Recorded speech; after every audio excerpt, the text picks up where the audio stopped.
Michael O'Leary, and Mr. O'Leary is the CEO of Ryanair. If you know Ryanair, I'm sure. So he said that people say the customer is always right, but you know what? They are not. They are not right. And sometimes they are wrong and they need to be told so. So he is fighting with the customers here, which we cannot treat our customers like that. Even if they are wrong, we cannot tell them that they are wrong.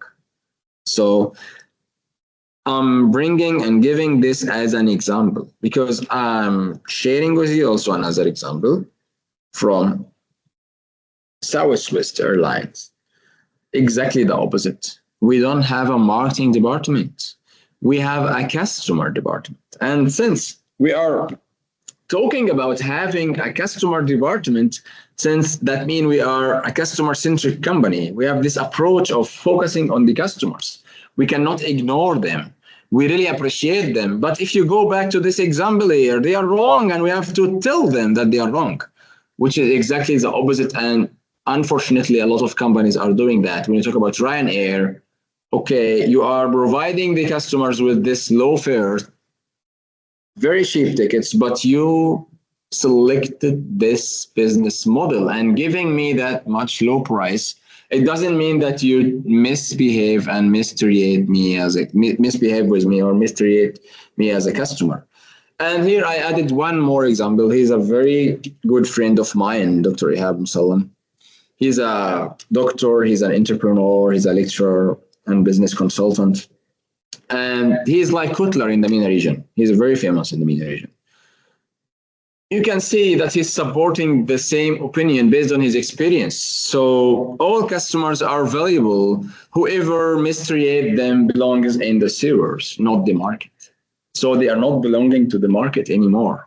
They are belonging to the sewers. They cannot treat customers like that. They cannot mislead and miscommunicate with them like that. So same, it's supporting what Herb Keller said when he said, we don't have a marketing department, we have a customer department. Look at the customer centricity here. Look at the customer environment. You cannot create your customer like that. So when you talk about customer centricity, it's not a buzzword. It's coming from reality. We have been discussing what Jeff Bezos said, what Steve Jobs said, and you can see where is Apple, where is Amazon nowadays. And people say the customer is always right, but you know what, they are not, and sometimes they are wrong and they need to be told so. Please don't do as Mr. O'Leary said here. You cannot treat your customer like that.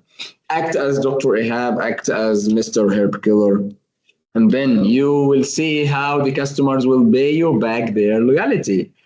And to be honest, yeah, I will give you eine kurze Pause now, a short break. But to be honest, it's very important to consider that this is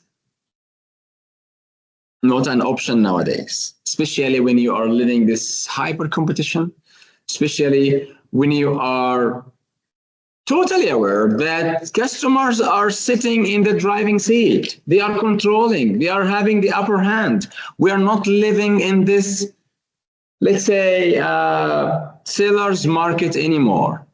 It's the buyer's market. They are having the power and they can feel it and they know that, and they are either, especially here, since we're talking about Ryanair competing here about the price only. If another company will come to provide the customers with one single penny less than Ryanair, they will leave Ryanair and go to company X or Y.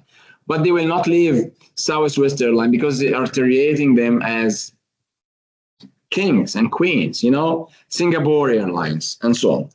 Emirates Airline and so on. So this is just an example. I'm giving you those perspective, those who are focusing on customer, having the customer centricity, and those who are obsessed about their companies only. And let's have a short break for 5 minutes, then we can continue because we don't have that much.